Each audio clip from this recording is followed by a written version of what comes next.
Bueno, en realidad es consecuencia de una búsqueda permanente desde hace muchísimos años y que había quedado interrumpida sencillamente porque hasta antes de que existiera Internet, que hubiera Google, que hubiera Facebook, cuando yo empecé a hacer la investigación sobre la historia de los trabajadores del Estado, fue el periodo de la recuperación democrática en 1984.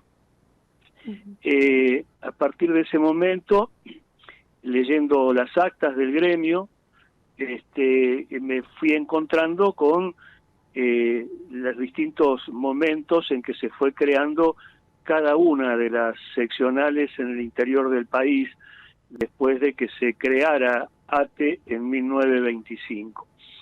O sea, una lectura muy pormenorizada desde 1925 hasta 1984. Pero como te decía, en aquella época, antes de ese año, de 1984, las seccionales eran conocidas por el nombre de su origen.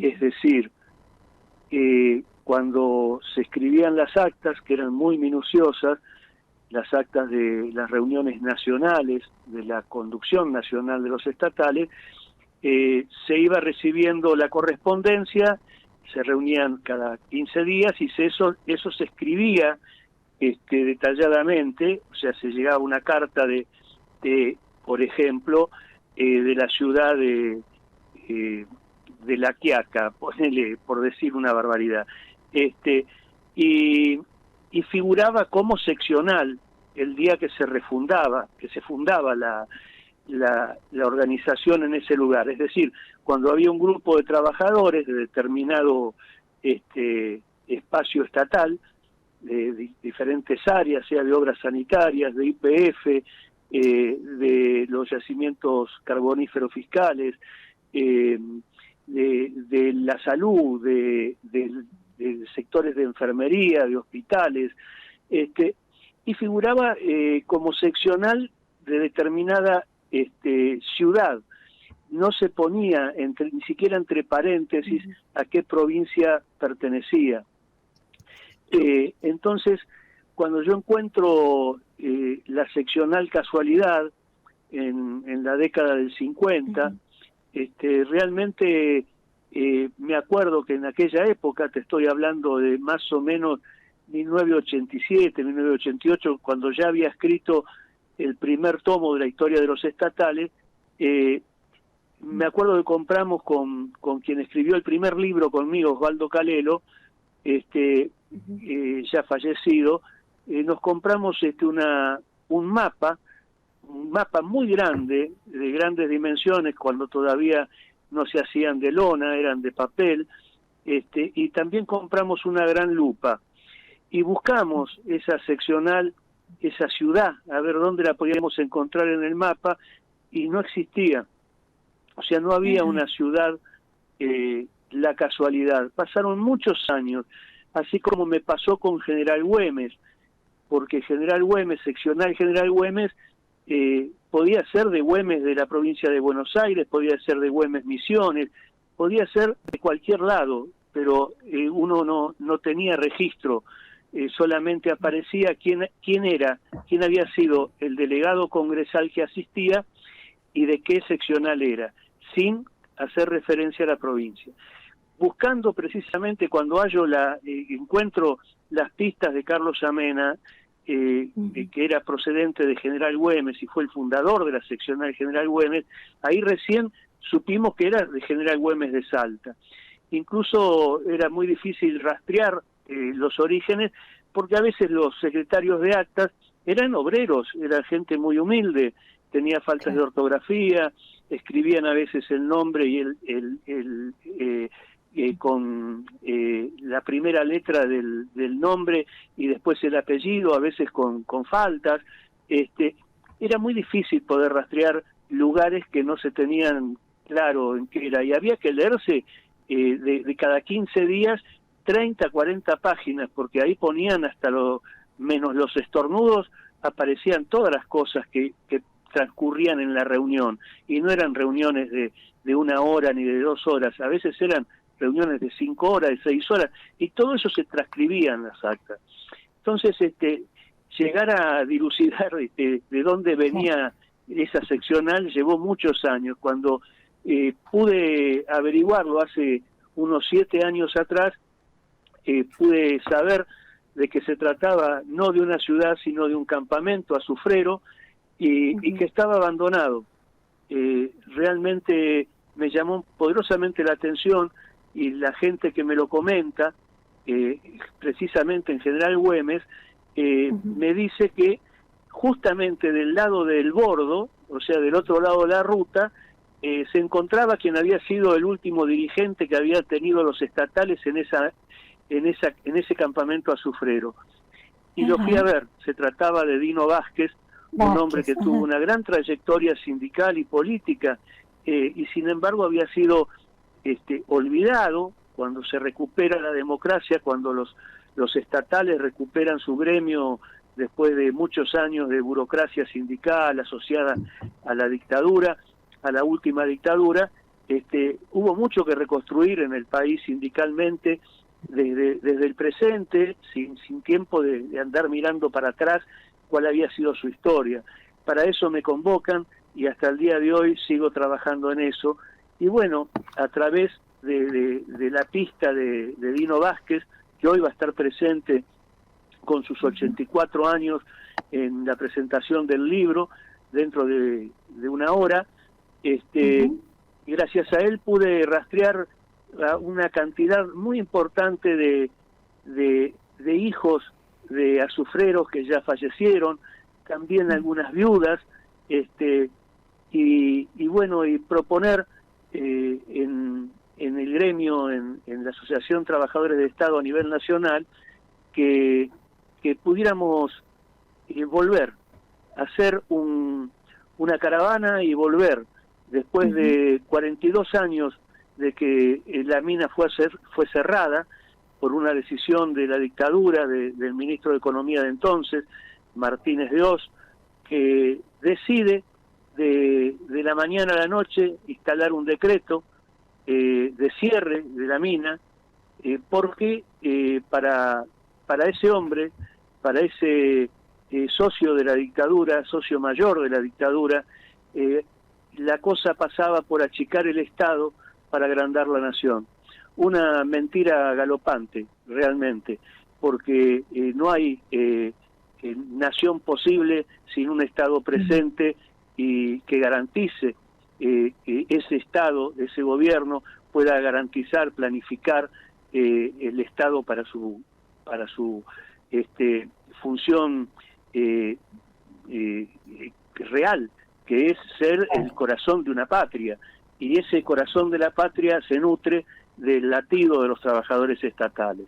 Así que era una mentira lo de Martínez de Oz, y sí se achicó se achicó el Estado, pero no se agrandó la nación, sino que se hizo una nación más dependiente, al punto que si uno se pone a fijar simplemente matemáticamente, sin entrar en muchos detalles tecnológicos, si entre 1940 y 1979 la mina fue explotada en un 20% de su producción, y el 80% aún permanece en el fondo de su tierra, allá en las alturas que vos decías hace un momento, a 5.000 metros de altura, si fue productiva durante 40 años y fue rentable la explotación de esa mina, ¿cómo puede ser que si estuviera abierta hasta el día de hoy, todavía tendríamos, ya pasaron 42 años, todavía tendríamos 40 años más y solamente hubiéramos explotado el 40%?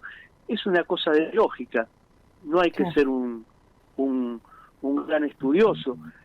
O sea que ahí, cuando hoy nos enteramos de que en el mundo que están pasando reacciones volcánicas importantes, el azufre se dispersa cuando van explotando los corazones de esos volcanes, y se pierden. Y acá en Salta, solamente una vez a un intendente de la región, en las cercanías, se le ocurrió presentar un proyecto para que poner en valor el campamento que fue abandonado y con ello a más de 3.000 personas que convivían, que eran familias que vivían ahí en la mina, expulsarlos a su suerte, sin pensar absolutamente nada en cuál podría ser el destino de cada uno de ellos, y pensaban en su momento, a través de un proyecto de declaración, que la mina pueda ser puesta en valor, pero con fines turísticos, de que alguien pudiera pasar. Nunca se llegó ni siquiera a eso. El proyecto quedó ahí dormido en algún cajón, en algún escritorio de la plutocracia salteña. Es la verdad, es una vergüenza.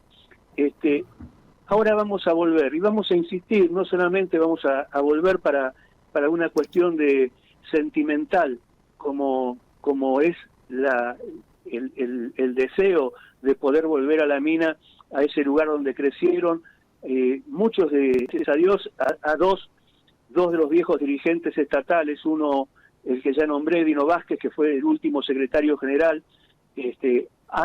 hasta el momento de la dictadura, porque después fue expulsado y perseguido,